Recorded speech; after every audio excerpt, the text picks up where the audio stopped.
Hello, everyone. Welcome back to another episode of Movies That Move We. Before we get deep into our discussion about today's movie, we want to go ahead and mention our sponsors, Irby Worldwide Entertainment. Worldwide means worldwide. You can check them out on Facebook under Irby Entertainment. They have merch. They have some video and pictures of their last events. Go check them out. Sheer Dazzle Salon of Chesapeake, Virginia. They always keep Nicole's hair looking right. Check them out if you are in the area. They will help you to manage your mane. Also, Color You Cosmetics. Nicole is a spokesperson for this company. They have a whole makeup line. They teach classes. They have locations in both Virginia and Georgia. So when you have a chance, go on and check them out as well. So today, what are we talking about? The Help. Great story. Adapted from the book by Kathryn Sockett. Okay. People were a little bit challenged. I'll say people in the Black community were a little bit challenged with the telling of this story, and we'll get into that in a little bit. But this film stars Viola Davis and Octavia Spencer as two of the maids that end up telling their story to main character Skeeter. Now, to be clear, this is not written from the point of view of the maids in the story. This is written from the point of view of Skeeter, who is a white woman in 1960s Mississippi. Just to give you a little more background, the Help actually refers to the Black workforce of the day. It wasn't uncommon for a white family, well-off white family, to have a nanny, a maid, a nanny to help raise their children. This is a holdover from, the sharecropping years and what have you. And the way the tone is set in the film is Black people settled into the expectation that, as Viola Davis said, my mama was a maid, my grandmama was a maid, my great-grandmother was a slave. So you get the point early on in the film that this isn't too far. This time period is not that far from emancipation. So Skeeter, an aspiring writer, which again wasn't necessarily very common for women to be successful in a field. Journalism and writing in general was not necessarily something that was popular. Skeeter was kind of ridiculed by her brother for getting a job at a newspaper. But anyhow, Skeeter was raised with a nanny. And throughout the film, she questions her parents on what happened with her nanny, because her nanny loved her and she loved her nanny. This was really woven into the culture. Where the story gets complex and where a lot of people took issue was what would matter to Black women at that time. And they said they wouldn't necessarily have been eager to jump at the opportunity to tell their stories because they had to put food on the table. They had to worry about being in the wrong place at the wrong time and being tossed in jail, being killed. The civil rights movement was at its height at that point in time. So Black women, Black men were more invested in that than really settling in to what life was. And I think it's a challenging perspective to show. But again, this story isn't being told from the perspective of the Black woman, it's being told from the perspective of a young white woman who, quite frankly, is used to and comfortable for the most part with the way things are. While Skeeter, the main character, recognizes that there may be something not quite right in the system. She never comes right out and says, you know what, we need to treat Black people better and we need to give them more opportunity. We don't need to have them as nannies and yard help and all of that stuff. She never goes that far, but she's very interested in telling the stories of the maid, and it's driven by the question of what happened to her nanny. It's almost as if she could bring her nanny back, her nanny belonged with her family and not her own, if that makes sense. What sets the tone for the differences in white society and Black society at the time, you see how women are portrayed. It's very important from the onset. Skeeter's mother is like, well, honey, are you dating anybody? When are you going to settle down and get married? All of your other friends you graduated from college with, they're all married and they're having children. And she even takes it so far as to sit her down and say, well, I was reading the other day about women who have unpure thoughts about other women. Are you one of those women? Basically asking her if she was a lesbian.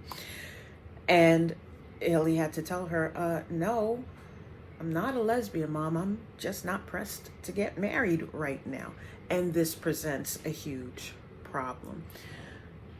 Again, society at that point was images everything. You have to have a husband to be successful. Keep in mind, women did not have access to their own bank accounts. A man had to take care of all of those things. I don't think women had the right to have their own credit card, a bank account in their name, and I may be a little bit off on the bank account thing, but the fact is a man had to manage those things. So it was very important for financial security for a young lady to get married as soon as possible. Skeeter wasn't on that energy. She's like, I can wait. I'm not trying to be like all my girlfriends. But it was important for her to still be in that company and in that society. You see her sitting down at women's meetings throughout the movie, and even though she's the defiant one, where she's like, I'm not going to completely subscribe to this, she still goes with the flow because it's understood that this is kind of the person that you have to be.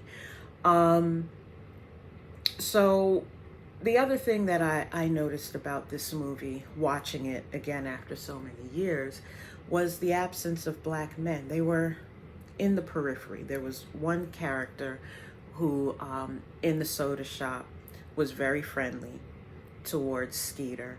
And when things started to kind of blow up, he went over to Skeeter. She was eating lunch at the counter, and he stopped by and very casually pretended to be cleaning up around her area and said, hey, you need to head over to Abilene's, like right now, which again gives you the tone about the interactions between Black people and white people, and especially Black men and white women. There was a whole lot of caution to be had. Part of what was central in the story was the murder of Medgar Evers. That kind of set the time and the energy for how all of the other maids that Skeeter was struggling to get on board with her project finally came on board and decided to tell their stories. Once one of their leaders was killed, they said, we can't be silent anymore. We're going to go ahead and get in on this project.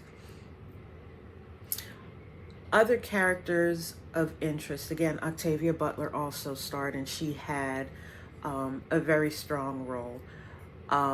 She kind of fell into the trope of the angry black woman. And not saying that she wasn't justified in feeling anger towards her treatment, but she also knew her place, as it were. But she had no problem with making her feelings known after she had been wronged, in particular by her, I'm about to slip up and say previous owner, but in particular by her former boss, Hilly Holbrook. I'll get to Hilly in a minute. And if you've seen the movie, you know about Millie's pie. Her pie ended up being the revenge more than once in this film. If you haven't seen it or read the book, I'll let you discover it for yourself. Millie was a champ. In my opinion, she was a champ for being daring enough to give Hilly that pie. Anywho, Hilly Holbrook, she is kind of the example of the young white woman in society of the time. You know, she was about the look, the dress. You can't go here or do this or talk to that one. And all the other young ladies in her peer group looked to her to set the tone of what a Southern white woman is and does. As a matter of fact, she had no problem stepping into her friend's home and firing her maid for her. Okay. And so, let's see, that was Elizabeth. Okay. If Hilly was the alpha B, fill in the blank, then Elizabeth was the beta. And so she looked towards Hilly for direction. And when it came out that the maids of Jackson, Mississippi had wrote about their employers, the first thing Hilly did was went right over to Elizabeth's house and fired Aibileen, Viola Davis's character, on the spot. And she made sure she couldn't touch the children. She barely let her say goodbye to Elizabeth's daughter, with whom she had formed a bond. She fired her on the spot because she was kind of the queen of society at that point in Jackson. I won't tell you how the story ends, but Hilly gets her comeuppance. Octavia Butler, she gets kind of a win. We don't see any of the maids, of course, go on to better careers. They're still maids. They're still in Jackson, Mississippi, but their voices were heard. Again, with Skeeter, the main character, she was comfortable with the society, even though she was willing to tell these stories. It wasn't because she was trying to change the laws in Mississippi. She wasn't seeking to get full civil rights for any of these black people that she saw as equally human. Because, I mean, if that goes away, then she loses some of her privilege. And that wasn't outright stated in the film. I think it may have been made a little more clear in the book, but her main purpose is to find out what happened to her maid, and her mother finally gave her the answer as far as what happened to her maid, her nanny. But her purpose wasn't to necessarily make things any better for the help. As a matter of fact, she probably made it worse for them for a while, but she got paid. So that kind of puts her a little bit into the position of the white savior trope, because she became the mouthpiece for a whole group of nannies that she questioned whether they were being treated well or not. Again, marriage in the film was the center of success for any of the white women in Jackson, but they didn't really get into what made success for the black women. There was one character who, when Millie was fired, became Hilly's maid, and for her, success was getting her twin boys into college. But it doesn't talk about what was success for any one of these women. And again, you didn't see any of these women's husbands. You only saw Millie's husband for a split second when he was beating the tar out of her. But beyond that, you don't see much about the story of black men in that same time. So that being said, what is my overall feeling about the movie? I did like the movie. I liked the book because it gave you a glimpse of what society was like at that time. Is it 100% accurate? No, I don't expect it to be because it's a work of fiction. So certain things will be romanticized and certain realities are going to be ignored. Overall, on a scale of 1 to 5, what would I give it? Give it a 4. I give it a 4. This is not, again, the telling of a story from the 1960s from the black person's point of view. I think it would have been a very different story, A, if a black person had written it, and B, if it were told from the black perspective versus from the perspective of a white woman of the time. So I give it a 4. I wouldn't pass it over. I would take the opportunity to watch it and even have a discussion about all the things. I only gave you a high level view. There are a lot of things that you could question and discuss, from body image to interactions between the races. There's a lot you could get into, but I would say, even if you are the person that says, I don't want to see one more movie about a maid or a crack hole mama or this or that, we have a full scope of stories to tell. And again, this isn't us telling the story, but I think as a point of discussion, the movie still has value. So check it out if you haven't already.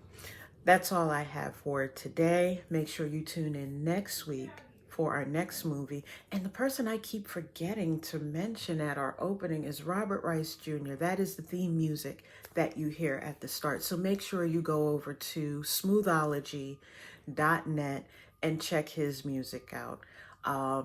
With that being said, I'll see you guys next week. Thank you so much for joining us. Until next time.